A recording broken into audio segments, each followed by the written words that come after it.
மனுஷன் ஊழியத்தை கெடுத்து போட்டான். அவனை ஊழியம் செய்ய விடவே இல்லை. அவன் செலுத்தின முதலாவது பலியும் கடைசி பலியும் அதுதான். ஆனால் நீங்கள் ஆண்டவருடைய ஊழியர்களை கரெக்டாக செய்யணும். அழைக்கப்பட்டவர்கள் அழைக்கப்பட்ட ஊழியர்களை தெளிவாக செய்யணும். அமைச்சரும் நீங்கள் எந்த ஆலயத்தில் இருக்கிறீங்க? ஆபேல் ஆலயத்தில், காயினுடைய ஆலயத்தில்? நீங்களாம் யோசிப்போம். நான் துணிஞ்சுதான் பிரசங்கம் பண்ணேன்.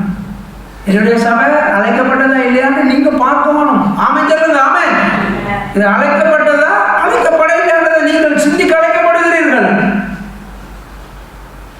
காயின் அழைக்கப்படவில்லை.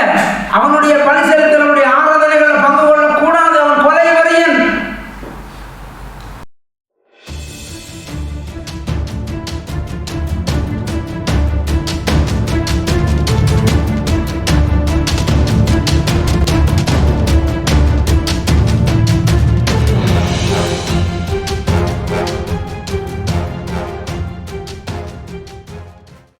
நானும் நீங்களும் இருக்கிற சபை சரியானதான யோசிக்க அழைக்கப்பட்டிருக்கிறோம். பாஸ்டர் எரிக்கே ஆண்டவருக்குமே அழைச்சிருக்கிறாரா? ஜேம்சன் என்கின்றது தேவன் கொடுத்த சபையா? இந்த ஏதாவது விசாசம் இந்த விளையாட்டுகள் இருக்குதா? எல்லாம் நீங்கள் பார்க்கணும். அதான் உள்ளத்தில் ஆராய்ச்சி பார்க்கணும். அமைச்சருமா, நீங்கள் போய்கொண்டிருக்கிற சபை சரியானதை பார்க்கணும். நாங்கள் ஆராய்ச்சி பார்ப்போம். ஆதியாகமம் 4:3-4 கவனிப்போம். சில நாள் சென்ற பின்பு காயின் நிலத்தின் கனிகளை கர்த்தருக்கு காணிக்கையாக கொண்டு வந்தான். ஆபேலும் தன் மந்தையின் தலையீட்டுகளிலும் அவைகளில் கொடுமையானவைகளிலும் சிலவற்றை கொண்டு வந்தான். ஆபேலையும் அவன் காணிக்கையும் கர்த்தர் அங்கீகரித்தார். ஆண்டவர் காயினை கூடி சொன்னவர் என்ன ஒரு பலி செலுத்தண்டு ஆண்டவர் சொல்லு. ஆண்டவர் காயினை அழைச்சாரா? இங்க எனக்கு ஊழியம் செய்யண்டு ஆண்டவர் அழைக்க இல்லை. ஆனா ஆண்டவருக்கு ஏதோ செய்ய போறேன்னு சொல்லி வந்தவர் தான் காயின்.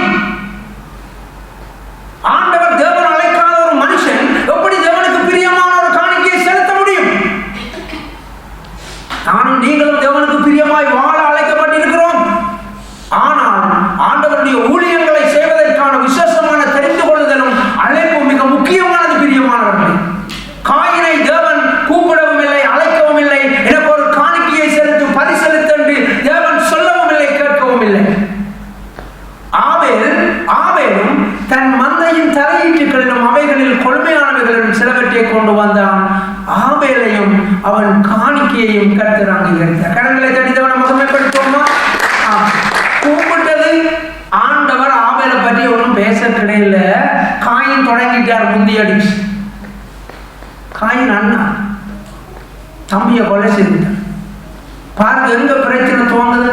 தேவனுடைய ராஜ்யத்துக்குள்ள, தேவனுடைய சபையில, தேவனுடைய ஊழியத்தின் மத்தியில என்னை அங்கீகரிக்கவில்லை, அதனால அங்கீகரிக்கப்பட்டவனை போட்டு தள்ளிவிடுவோம் என்று சிந்திக்கிறான். இப்படிப்பட்ட சூழ்நிலைகளால, திருச்சபைகளுக்குள்ள நடக்கிற இப்படியான காரியங்களால ஜனங்கள் வெளியில இருந்து சபைக்கு பயப்படுகிறார்கள். அழைக்கப்படாதாக்கள் கமெண்ட் இருக்கும். தேவன் எப்ப விடமாட்டாலும் அழைப்பார். ஆமென் சொல்லுவோமா? ஆமென். அது தேவன் ஒவ்வொரு மனிதனுக்கும் இடையில உள்ள தொடர்பு. அவர் யார் மேல் இரக்கமாயிருக்க சித்தமாயிருக்கும் அவர்கள் மேல் இப்படி சொல்லி இருக்கிறார். அதனால நான் நீங்களும் ஜாக்கிரதையா இருக்கோம். கர்த்தர் காயினிடம் பலி செலுத்தும்படி சொல்லல. அழைக்கப்பட்டவனுக்கு எதிராக ஏன் இந்த அளவு கொலை முறை? யாருக்கு? காயின். அழைக்கப்பட்ட அந்த மனுஷன் காணிக்கை ஆண்டவர் அங்கீகரிச்சுட்டார். ஆண்டவர் டிக்ளேர் பண்ணல, ஆபேல் வா காணிக்கத்தான்னு சொல்லல. ஆனால் அதுக்கு இடையில காயின் பலிபீடத்தை கட்டிட்டார். ஆனால் அழைக்கப்பட்டவனுடைய அழைப்பைத்தான் ஆண்டவர் அங்கீகரிக்கிறத, நாங்கள் காணிக்கையை தான் ஆண்டவர் அங்கீகரிக்கிறத பார்க்கணும். நீதிமான் ஆபேலை இல்லாமல் செய்து விட்டார்களே. பாருங்க, கதை முடிச்சு. ஒரு மனுஷன் ஊழியத்தை கெடுத்து போட்டான். அவனை ஊழியம் செய்ய விடவே இல்லை. அவன் செலுத்தின முதலாவது பலியும் கடைசி பலியும் அதுதான். ஆனால் நீங்கள் ஆண்டவருடைய ஊழியர்களை கரெக்டாக செய்யணும். அழைக்கப்பட்டவர்கள் அழைக்கப்பட்ட ஊழியர்களை தெளிவாக செய்யணும். அமைச்சரும் நீங்கள் எந்த ஆலயத்தில் இருக்கிறீங்க? ஆபேல் ஆலயத்தில், காயினுடைய ஆலயத்தில்? நீங்களாம் யோசிப்போம். நான் துணிஞ்சுதான் பிரசங்கம் பண்ணேன். என்னுடைய சபை அழைக்கப்பட்டதா இல்லையான்னு நீங்க பார்க்கணும். ஆமென் சொல்லுங்க. ஆமென். இது அழைக்கப்பட்டதா அழைக்கப்படவில்லைன்றதை நீங்கள் சிந்திக்க அழைக்கப்படுகிறீர்கள். காயின் அழைக்கப்படவில்லை. அவனுடைய பலி செலுத்தலுடைய ஆராதனைகளை பங்கு கொள்ளக்கூடாது. அவன் கொலை வரியன். ஆபேலுடைய காணிக்கையை ஆண்டவர் அங்கீகரித்தார். அவனை போட்டுத்தான். சர்ச் க்ளாஸ், ஊழியம் க்ளாஸ், கதை முடிச்சு. இப்படிப்பட்ட ஊழியங்களால ஜனங்கள் வெளியில நின்று சபையை பார்த்து கொண்டிருக்கிறான். வாசிப்போம். ஆதியாகமம் 4:8-9. காயின் தன் சகோதரனாய் ஆபேலோடு பேசினான். அவர்கள் வயல்வெளியில் இருக்கும் சமயத்தில் காயின் தன் சகோதரனாகி ஆபேலுக்கு விரோதமாய் எழுப்பி அவனை கொலை செய்தான். கர்த்தர் காயினை நோக்கி, உன் சகோதரனாய் ஆபேல் எங்கே என்றார். அதற்கு அவன், நான் அறியேன், என் சகோதரனுக்கு நான் காவலாளியோ என்றார். இதுக்கு மேல ஆண்டவர் பேசிட்டார் காயினோட. ஜவா, என்ன இப்படி எல்லாம் செய்கிற, சிந்திக்கிற, என் முகநாடி என் வேறுபட்டது, அவன் வாசப்படியில் பாவம் படுத்திருக்கும், எத்தனையெல்லாம் ஆண்டவர் சொல்லி பார்த்தேன். அதுக்கு பிறகுதான் அவன் காயின் தன் சகோதரனாக ஆபேலோட பேசினான். அவனை கொலை செய்துட்டான். அப்ப ஆண்டவர் காணிக்கையை அங்கீகரித்தார் என்பது ஒரு கட்டம். இரண்டாவது, ஆண்டவர் இவனை குற்றப்படுத்துகிறார் என்பது இரண்டாவது கட்டம். ஆண்டவர் ஏன் குற்றப்படுத்துகிறார்? அவனை திருத்துவதற்காகத்தானே. அவன் செய்ய போறதை அறிந்துதானே ஆண்டவர் காயினோட பேசுறார். இல்லாட்டி எதற்காக பேச வேண்டும்? காயினோட ஆபேலை கொலை செய்ய போகிறான். எதற்காக தேவன் பேச வேண்டும்? எச்சரிப்பின் சத்தம் பிரியமானது. நம்முடைய வாழ்க்கையில ஆண்டவர்களை கடிந்து கொள்கிறார், கண்டிக்கிறார் என்றால் நாங்கள் நித்திய நரகத்துக்குள்ள போய் விழுந்து விடாது இருப்பதற்காக. ஆமென். அதான் ஆண்டவர் கண்டிக்கிறார். அது ஏற்றுக்கொள்ள பழகுவான். காயினால் ஏற்றுக்கொள்ள முடியலை. அவனுடைய கொலை வரி இரட்டிப்பாக உண்டாகிறத நாங்கள் பார்க்கிறோம் அவனுக்கு எதிராக. கடைசியாக பாருங்க, அவன் ஆண்டவருக்கு பதில் சொல்லுகிறான். கர்த்தர் காயினை நோக்கி, உன் சகோதரனாகிய ஆபேல் எங்கே என்றார். அதற்கு அவன், நான் அறியேன். பாருங்க, இன்றைக்கு அழைக்கப்பட்ட ஊழியனை அடிச்சு நொறுங்கி தள்ளி விழுந்து போட்டு அவுட் ஆக்கிட்டு எங்க சபையில் இருந்த அந்த பிரதரை காணேங்க தெரியா. எங்க சபையில் ஒன்று நடக்கல மேம். அப்ப எங்கே அப்படின்னு கேட்ட தெரியாது எங்களுக்கு. ஆனா அடிச்சு துரத்தினா அவங்க தான். எத்தனை ஆயிரம் சபைகளில் எப்படியான உள்குத்துன்னு சொல்லுவாங்க இப்போ தமிழ்ல. இதெல்லாம் கன்ஃப்ளிக்ட், உள் முரண்பாடுகள் நடந்து கொண்டிருக்கு பாருங்க. ஒரு நானும் நீங்களும் அப்படிப்பட்ட காரியங்களை செய்யக்கூடாது. ஏனென்றால் தேவன் ஒரு மனுஷனை அழைத்திருந்தால் அவனை உயர்த்தி கொண்டே போவார். ஆமென் சொல்லுவோமா? யோசேப்பினுடைய கதையில நாங்கள் பார்க்கிறோம். சின்ன வயசுலேயே ஆண்டவர் பேசிட்டார். தாவீதினுடைய கதையில பார்க்கிறோம். சின்ன வயசுலேயே அபிஷேகம் பண்ணிட்டார். அதனால எனக்கும் உங்களுக்கும் ஆண்டவர் கிருபையாய் தந்த அழைப்பின்படி நான் நீங்கள் ஓடுவதிலே கவனம் செலுத்துவோம். ஆதியாகமம் 4:25-26 கவனிப்போம். பின்னும் ஆதாம் தன் மனைவியை அறிந்தான். அவள் ஒரு குமாரனை பெற்று, காயின் கொலை செய்த ஆபேலுக்கு பதிலாக தேவன் எனக்கு வேறொரு புத்திரனை கொடுத்தார் என்று சொல்லி அவனுக்கு சேத் என்று பெயரிட்டான். சேத்துக்கும் ஒரு குமாரன் பிறந்தான். அவனுக்கு ஏனோஸ் என்று பெயரிட்டார். அப்பொழுது மனுஷர் கர்த்தருடைய நாமத்தை தொழுது கொள்ள ஆரம்பித்தார். அப்ப ஆண்டவர் காயினை அழைச்சி தொழுது கொள்ள கேட்டவரா? ஆண்டவர் காயினை அழைச்சி பலி செலுத்தும்படி கேட்டவரா? இல்லை, தனக்கணக்க வலிக்கிட்ட. சரி, தனக்கணக்க வலிக்கிட்ட, ஓகே, பலி செலுத்தியாச்சு, ஓகே. ஆனால் ஆண்டவர் காவையில் அங்கீகரிக்க சந்தோஷப்படுவோம். ஓகே. இந்த சபையில உண்மையா ஆண்டவருடைய வார்த்தையை பேசுகிற ஒரு நல்ல ஒரு மனுஷன், ஆறாவது ஆம்பளையோ பொம்பளையோ இருந்தால் எனக்கு எவ்வளவு சந்தோஷமா இருக்கு தெரியுமா? ஆமென் சொல்லுங்களேன். நாள் நான் கையை கட்டி பார்த்து இருப்பேன். ஆண்டோட வசனத்தை சந்தோஷமா இருப்பேன். அதுதான் உண்மையான தேவனாலே அழைக்கப்பட்ட ஒரு மனுஷனுக்கு அழகு.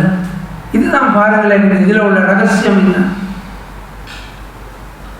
ஆபேலுக்கு பதிலாக தேவன் எனக்கு ஒரு புத்திரனை கொடுத்தார் என்று சொல்லி அவனுக்கு சேத் என்று பெயரிட்டால், சேத்திற்கும் ஒரு குமாரன் பிறந்தான், அவனுக்கு ஏனோஸ் என்று பெயரிட்டான். அப்பொழுது மனுஷன் கர்த்தருடைய நாமத்தை தொழுது கொள்ளார். அப்ப ஆருடைய சந்ததியில இருந்து பாருங்களேன், ஆபேலுக்கு பதிலாக ஆண்டவர் அடுத்த குழந்தையை கொடுத்து தெளிவா வேதத்தில் இருக்கு. ஆபேலுக்கு பதிலாக. அப்ப யார் அழைக்கப்பட்டது? காயின், ஆபேலா? ஆபேல் அழைக்கப்பட்டவர். அதனால தான் அவருடைய காணிக்கை ஆண்டவர் அங்கீகரித்தார். அதுக்காக மற்றவர்களை தள்ளுகிறது அல்ல, தள்ளுகிறது அல்ல நோக்கம். எங்களுடைய பொறுமையை நாங்கள் காண்பிக்கிறோம். ஆமென் சொல்லுவோமா? சோதனையை சகிக்கிற மனுஷன் சோதனையை சகிக்க பழகும். அதனால நானும் நீங்களும் பொறுமையாக அமைதியாக ஆண்டவருடைய காரியங்களை கவனம் செலுத்துவோம். யூதா 1:11 கவனிப்போம். இவர்களுக்கு ஐயோ, இவர்கள் காயினுடைய வழியில் நடந்து பிலேயாம் கூலிக்காக செய்த வஞ்சகத்திலே விரைந்தோடி கோரா எதிர்த்து பேசின பாவத்திற்குள்ளாகி கெட்டு போனார்கள். இந்த இடத்துல நாங்கள் பார்க்கின்ற காரியம் காயினுடைய வழியில் நடந்து, பாத்தீங்களா? அதான படிச்சுட்டோமே. காயின்ற வழியில நடக்கிறது, அழைக்கப்பட்டவனை தள்ளி விடுறது, ஒதுக்கி விடுறது, எழும்ப முடியாதபடி அமர்த்தி மண்ணால போட்டு மூடி விடுறது. காயினுடைய வழியில நடந்து ஊழியர்கள் நடந்து கொண்டிருக்கு.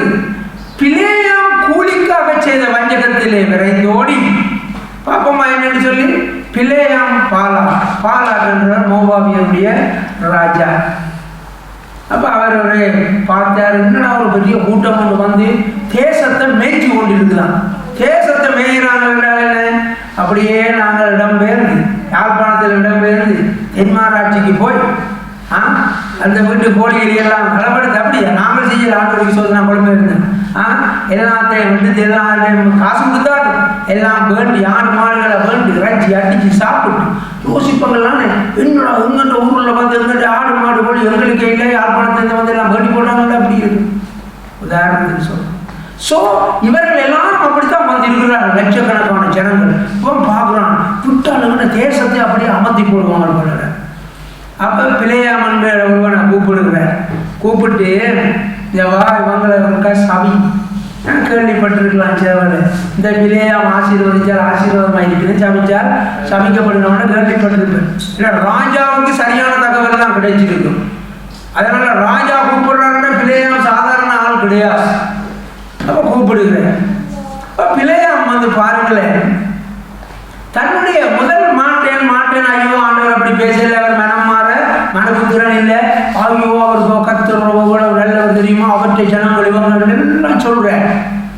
ஆனா பாலாக் விடையில எமௌண்ட கூட்டிக் கொண்டிருக்கிறார். வெண்டாரன், வெள்ளிதாரன், பொன்தாரன், அந்தாரன், நெய்தாரன் எல்லாம் கூட்டிக் கொண்டு போறேன். அப்ப அந்த 16 பகுதிகளில் இவன் எப்படி அவங்களை பாவத்தில் விழுத்து ஆலோசனை சொன்னான் என்று இல்லாவிட்டாலும் பிறகு நாங்கள் வாசிக்கிறோம் அவன் எப்படி அதை சொன்னான் என்று சொல்லி. அடுத்ததாக பாருங்களேன், அவன் சுயநலமாக நடந்து கொண்டான், துர் ஆலோசனை சொன்னான். ஜனம் அழித்து போறதுக்கு ஏற்ற மாதிரி ஆண்டவரை அந்த ஜனத்தை அழிக்கும்படி ஆலோசனை அவன் சொல்லுகிறத பார்க்கிறோம். ராஜா இன்னைக்கு சபைகளை பற்றி அக்கறை கிடையாது. ஜனங்கள் எப்படிப்பட்ட ஒரு சூழ்நிலையில அழிஞ்சு துளைஞ்சு போனாலும், பாவத்தில் விழுந்து கெட்டழிஞ்சு போனாலும், பரம்பரை சாபங்களால் அமிழ்ந்து போனாலும் ஊழியக்காரனுக்கு அக்கறை கிடையாது. ராஜ அரண்மனையிலிருந்து என்ன வருது? பணம். இன்னைக்கு தசம பாகத்தை காணிக்கையை வேண்டிக் கொண்டு ஜனங்களை பாவங்களை கண்டிக்காமல் வருது. அதனால ஊழியங்களுடைய காரியங்களுக்குள்ள கடைசி ஒரு நாள் ஊழியங்கள் அழிஞ்சு இல்லாமல் போய்க்குள்ள எல்லாம் பக்கமும் துக்கமாய் பாவத்தை அனுமதிக்கிறது. சபையார் எல்லாரும் பாவம் செய்யணும் ஆலோசனை. இவன் தான் அந்த ஆலோசனையை சொல்லிக் கொடுத்ததாக பார்க்கணும். பேருந்தில்லை பணம் சொத்து சேர்க்கிறது. பிள்ளையாம் தீர்க்கதரிசி பணம் சொத்து சேர்க்கிறதுக்காக இந்த காரியங்களை சொல்லிக் கொடுக்குறான். ராஜ வாழ்க்கை, சொகுசு வாழ்க்கையை ஊழியர்கள் வாழ்றதுக்கு ஆசைப்படுறது.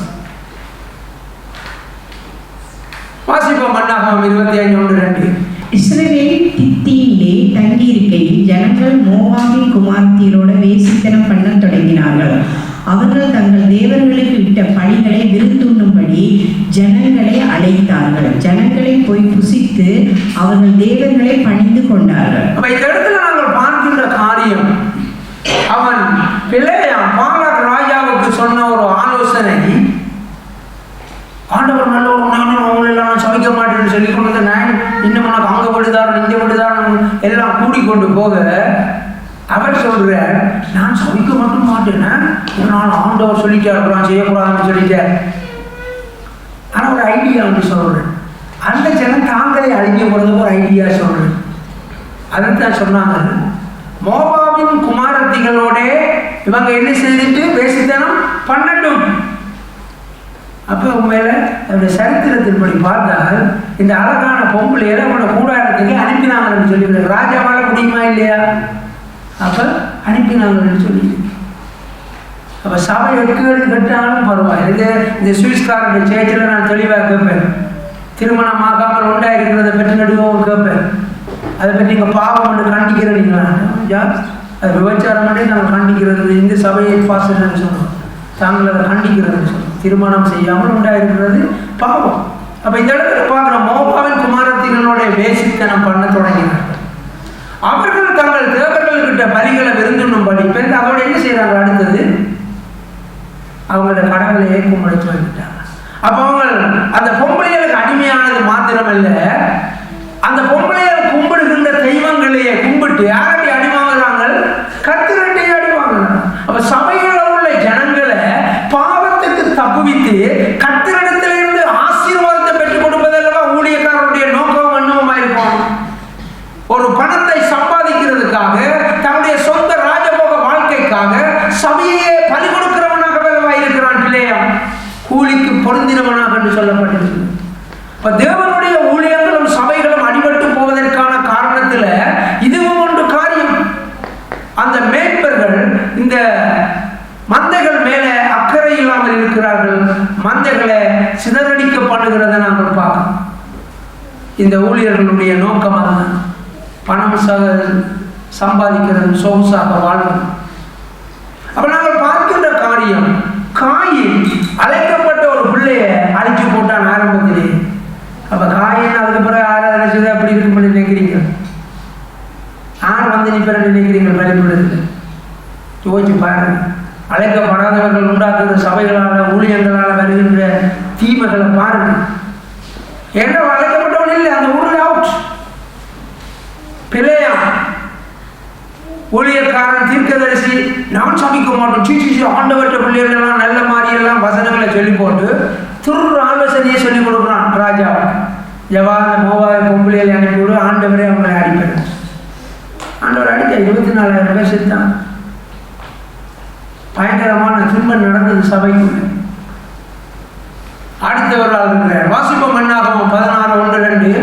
லேவிக்கு பிறந்த கோகாத்தின் குமாரனாகிய இத்சேயாரின் மகன் கோராகு என்பவன் ரூபன் வம்சத்தில் உள்ள எலியாவின் குமாரராகிய தாத்தானையும் அபிராமையும் பேலேத்தின் குமாரனாகி ஓனையும் கூட்டிக் கொண்டு இஸ்ரவேல் புத்திரரில் சபைக்கு தலைவர்களுக்கும் சங்கத்துக்கும் அழைக்கப்பட்டவர்களும் பிரபலமானவர்களும் ஆகிய 250 பேர்களோடும் 250 பேர்களோடும் கூட மோசேக்கு முன்பாக எழும்பி.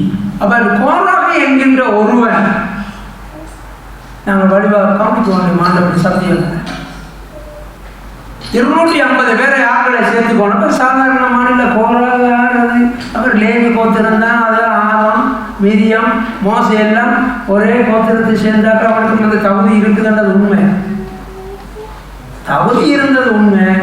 ஆனால் அழைப்பு பிரதான ஆசாரியனாகிய அழைப்பு யாருக்கு கிடைத்தது? ஆரோனுக்கு.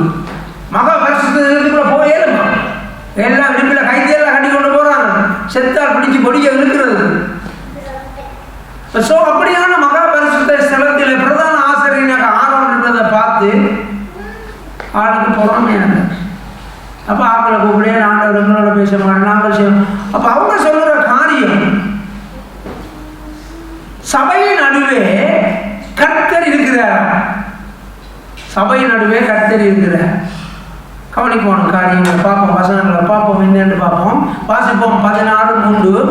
மோசேக்கும் ஆரோனுக்கும் விரோதமாக கூட்டம் கூடி அவர்களை நோக்கி, நீங்கள் மிஞ்சி போகிறீர்கள், சபையார் எல்லாரும் பரிசுத்தமானவர்கள், கர்த்தர் அவர்கள் நடுவில் இருக்கிறாரே, இப்படி இருக்க கர்த்தருடைய சபைக்கு மேலாக உங்களை ஏன் உயர்த்துகிறீர்கள் என்றார். அந்த பாவம் அந்த மோசேயும் ஆரோனும் ராஜ அரண்மனையில போய் எகிப்தில போய் பார்வோனுக்கு முன்பாக நிற்கிறது என்ன பிள்ளையா?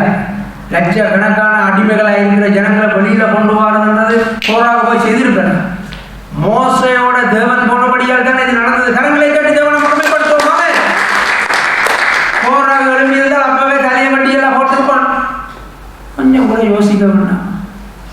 ஆரம்பத்தில் இருந்து அவன் இப்படியெல்லாம் ஆண்டவரோட பயங்கரமான ஊழியத்தை செய்தார் யோசிக்கவில்லை அவன். இப்ப எல்லாம் அமைதலா இருக்கு, சபையார் எல்லாரும் இப்ப நல்ல பரிசுத்தமா இருக்கணுமா? இப்ப உங்களுக்கு நல்ல பேர் வரணும். ஏன் எல்லாரும் மோசையும் ஓடினோம்? ஏன் எல்லாரும் ஆரோன் ஓடினோம்? எங்களுடைய வரினம் இல்லை. நாங்கள் லேவியர் குடும்பம் தானே, லேவி குடும்பம் தானே, கோத்திரம் தானே, ஏன் எங்களுடைய வரினம் இல்லை?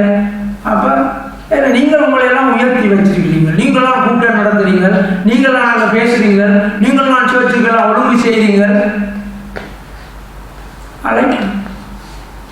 சபையார் எல்லாம் பரிசுத்தமானவர்கள், கர்த்தர் அவர்கள் நடுவில் இருக்கிறாரே சொல்ற ஆண்டவர் இருக்கிறார். இப்படி இருக்க கர்த்தருடைய சபைக்கு மேலாக உங்களை ஏன் உயர்த்தீர்கள்? வைத்தவாறு பிரச்சனை, பிரைட், பெருமை. ஆருக்கு? கோராகுக்கு. போட்டி பொறாம. ஆரோன் எப்படி ஹை பிரிஸ்டா இருப்பார், பிரதானமான பிரிஸ்டா இருப்பார், ஆசாரியனாக இருப்பார். அதனால இவருக்கு அந்த பிரச்சனை வருகிறது. அதனால 250 பேரை கூட்டிக் கொண்டு வர சாதாரண பெரிய பெரிய தலைவர்கள் அவையெல்லாம் கூட்டிக் கொண்டு வந்து கேட்கிற கேள்வி, நீங்கள் ஏன் உங்களை உயர்த்துகிறீர்கள்? பாருங்க, இவ்வளவு ஒரு அவமானப்படுத்துகிற கேள்வி. பாஸ்டருக்கு பெருமை என்றால் இப்படி இருக்கு பாரு. நீங்களே உங்களை உயர்த்துறீங்க. என்ன பெருமைக்கு கர்த்தர் என்ன செய்கிறாரோ எதிர்த்திருக்கிறார். தாழ்மை உள்ளவனுக்கோ கர்த்தர் கிருபை அளிக்கிறார். அப்ப அவங்க சொல்ற குற்றச்சாட்டு பிசாசுன்ற காரியம். பிசாசு பரலோகத்திலிருந்து தள்ளப்பட்டதுக்கு காரணம் என்ன? பெருமை. அப்ப அந்த பாயிண்ட தூக்கி கொண்டு வந்து ஒரு ஸ்பிரிச்சுவல், ஆவிக்குரிய ஒரு குற்றமாக கொண்டு வந்து வைக்கிறான். மோசே, நீங்க என்னென்ன பண்ணினா கழுது தரையில, நீங்கள் என்னென்ன பண்ணின சட்டியை தரையில, அகப்பைய தரையில, அவங்கள்ட்ட மனசு கொண்டு வச்சுட்டு காணையில் என்று சொல்றா, அந்த குற்றச்சாட்டி தான் வேற. ஆனா இது என்ன கதை? இது பயங்கரமான ஒரு ஆவிக்குரிய யுத்தம். நீங்கள் ஏன் உங்களை உயர்த்துகிறீர்கள்? எண்ணாகமம் 16:32-33. பூமி தன் வாயை திறந்து அவர்களையும் அவர்கள் வீடுகளையும் கோராகுக்குரிய எல்லா மனிதரையும் அவர்களுக்கு உண்டான சகல பொருள்களையும் விழுங்கி போட்டது. அவர்கள் தங்களுடைய உண்டானவைகள் எல்லாவற்றோடும் உயிரோட பாதாளத்தில் இறங்கினார்கள். பூமி அவர்களை மூடிக்கொண்டது. இப்படி சபையின் நடுவில் இருந்து அழிந்து போனார்கள். இதில் நாங்கள் பார்க்கின்ற காரியம், பூமிதன் வாயை திறந்து அவர்களையும் அவர்கள் வீடுகளையும் கோராகுரிய எல்லா மனிதர்களையும், 250 பேர் மட்டுமில்லை, எல்லாம் அவர்களுக்கு உண்டான சகல பொருள்களையும் விழுங்கி போட்டு பாருங்க. விளையாட்டு பாருங்க. அவர்கள் தங்களுக்கு உண்டான எல்லாவற்றோடும் உயிரோட பாதாளத்தில் இறங்கினார்கள். பூமி அவர்களை மூடிக்கொண்டு பாருங்க. இதுதான் ஆண்டவற்ற ஒரு விசித்திரமான காரியம். பூமி வடிச்சு திறக்கிறது வேறு. ஆனா அவங்களெல்லாம் உள்ளுக்க போன அப்புறம் என்ன செய்யுதான்? உலகத்திலே முதல் நடந்த பூமி அதிர்ச்சி என்று சொல்லப்படுகிறது வரலாற்றின்படி. அப்ப இதுதான் அந்த பெரிய பயங்கரமான காரியம். இப்படி சபையின் நடுவில் இருந்து அழிந்து போனார். இப்ப நாங்க பார்க்கிறோம், இந்த காயினுடைய வாழ்க்கையில பக்கத்துல இருக்கிற சொந்த சகோதரத்தோட ஊழியத்துல பிரச்சனை. அடுத்தது பிளேயாம். ஆண்டவர் நல்லவர், அவருக்கு எதிராக அவன் கதைக்க மாட்டேன் கெட்ட ஆலோசனையை சொல்லி சபையில் உள்ள இனங்களுக்கு கேடு கட்டு போனா பரவாயில்ல, பணம் பணம் பணம் என்று சொத்தெல்லாம் கட்டி குவிக்கிறது. இந்த இடத்துல பார்க்கணும், கோராகு, ஏன் ஆண்டவர் எங்களோட இல்லையா, சபையெல்லாம் பரிசுத்தமாக இருக்குதானே என்று சொல்லி அவங்கள பெருமை என்று சொல்லி குற்றம் சாட்டி அவங்களுக்கு விரோதமாக கூட்டம் கூடி எழுப்பினார். இப்படியெல்லாம் எழுப்பினவர்களை அவதானிச்சு பாருங்க. எங்களுக்கு இந்த தேசத்தில் எத்தனையோ விதமான அனுபவங்களை நாங்கள் கண்டிருக்கிறோம், பார்த்திருக்கிறோம். அவர்களுடைய முடிவும் அவர்களுடைய காரியங்களும் என்னவாய் முடிந்தது என்றதை பாருங்க. ஒரு நாளும் ஒரு மனுஷனுடைய ஊழியங்களை சபைகளை உடைத்து கொண்டு போய் சபைகளை துவங்கின யாரும் உருப்படியா ஊழியம் செய்தது கிடையாது. ஏன்னா தேவனுடைய காரியம். இந்த சபையில் ஒரு தவறு ஒரு காரியம் இருந்தால், அழைக்கப்பட்டிருந்தால் நீங்கள் போய் ஊழியத்தை ஆரம்பிக்கலாம். அதான் உண்மையான ஊழியம். நாங்கள் 3 வருஷம் ஒரு ஆத்மாவும் இல்லை, தனியாக ஆண்டவர் சொன்னதை நம்பி வந்து செய்தோம். அதுதான் உண்மையான ஊழியம். ஒருத்தரோட அந்த வருஷம் முழுக்க, அது 10-15 வருஷம் ஒருத்தரோட டெலிஃபோனும் கிடைக்கல நாங்கள். அதான் உண்மையான அழைப்பு, அதான் உண்மையான ஊழியம். எண்ணாகமம் 26:10-11 கவனிப்போம். பூமி தன் வாயை திறந்து அவர்களையும்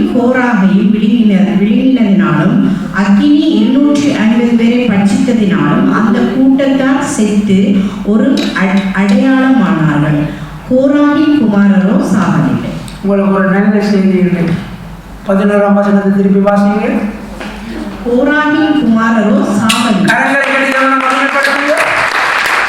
கோராகும் அவரோட கூடியிருந்த கூட்டமும் பிளாபிளா பண்ணினார்கள், துர் ஆலோசனை செய்தார்கள், அழைக்கப்பட்ட ஊழியர்களுக்கு எதிராக பேசினார்கள், எல்லாரும் ஆகும். ஆனால் இந்த பிள்ளைகள் பேசி பிள்ளைகள் அம்மாவோட கூட இடத்துல இருந்துட்டான். ஐயோ நாங்கள் வரைகளை ஊழியக்காரர்களுக்கு எதிராக பேசினோம். கோராகின் குமாரரோ சாகவில்லை.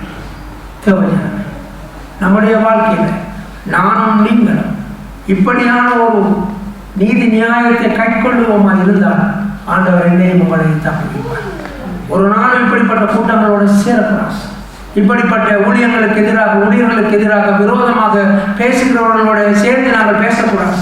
பகுதியோ முஸ்பாத்தியோ என்ன செய்யக்கூடாது? நாங்கள் தேவனாலே அழைக்கப்பட்டவர்களுக்கு விரோதமாய் நாங்கள் பேசக்கூடாது. இதனால தான் நாங்கள் கவனிக்கின்ற காரியம் நிறைவாக நாங்கள் பார்ப்போம். யூதா 1:11 வாசிப்போம். இவர்களுக்கு ஐயோ, இவர்கள் காயினுடைய வழியில் நடந்து இப்பொழுது உங்களுக்கு விளங்கி இருக்கும். காயின் அழைக்கப்படாதவன், தனக்கு ஒரு ஊழியத்தை தொடங்கி அழைக்கப்பட்டவனை இல்லாமல் செய்து போட்டான். அடுத்தது பிலேயாம் கூலிக்காக செய்த வஞ்சகத்திலே விரைந்தோடி. பிலேயாம் தன்னுடைய பணம் என்று சொல்லி தேவனுடைய சபையை ஜனங்களை அழிந்து போனாலும் பரவாயில்லை என்று சொல்லி அவன் சொத்து சேர்த்தான். கோரா எதிர்த்து பேசின பாவத்திற்குள்ளாகி கெட்டு போனார்கள். கோராவை எதிர்த்து பேசின பாவம் பாருங்க. ஊழியக்காரன், அழைக்கப்பட்ட ஊழியக்காரனுக்கு எதிர்த்து பேசுறது என்னவா ஒரு பாவம். அதனால இந்த சபையில் ஒரு தினம் அப்படி இல்லை, நடக்கவும் இல்லை. நாங்கள் ஆண்டவருக்கு சோதனை கடைகளை தட்டுவோமா? அப்படி ஒருத்தர் என்னுடைய ஊழியர்களில் இந்த 10 வருஷம் ஒருத்தர் ஊழிய விஷயங்கள் என்னுடைய யாரும் முரண்பட்டதும் இல்லை, எந்த ஒரு காரியத்திலும் ஈடுபட்டதும் இல்லை. பெரிய சந்தோஷம். அதனால தான் ஆண்டவரை நாங்கள் ஜெபிக்கிறது, ஆண்டவரே எங்களுடைய ஜெபிஷன் ஊழியர்களுக்கென்ற நீர் தருகின்ற ஆத்மாக்களை மாத்திரம் தாங்கள் ஜெபிக்கிறதுக்கு காரணம் ஏன்னா தரிசனம் முக்கியம். உங்களுக்கு அமைச்சருவோமா? தரிசனத்தை நாங்கள் நிறைவேற்றி முடிக்குவோம். அதனால நாங்கள் மகிழ்ச்சியோட ஆண்டவருடைய சமூகத்தில் ஒரு விஷயம் எழுந்திருப்போம். ஆசீர்வாதம் நிரம்பி வழிந்தோடும். Come and see. நம் கண்ணீர் யாவையும் இயேசு துடைத்திடுவார். உடைய தேவன் எழுந்தருள்வார். J. Mission Church, Mosüslistraße 32, 6032 Emmen, Luzern. Halleluja, Halleluja, அவருக்கே மகிமை. Halleluja, Halleluja, அவருக்கே கனம். Halleluja, Halleluja, அவருக்கே துதிகள். Halleluja, Halleluja, அவருக்கே புகழ்ச்சி. உடைய தேவன் எழுந்தருள்வார். எனக்காக யுத்தம் பண்ணுவார். உடைய தேவன் எழுந்தருள்வார். எனக்காக யுத்தம்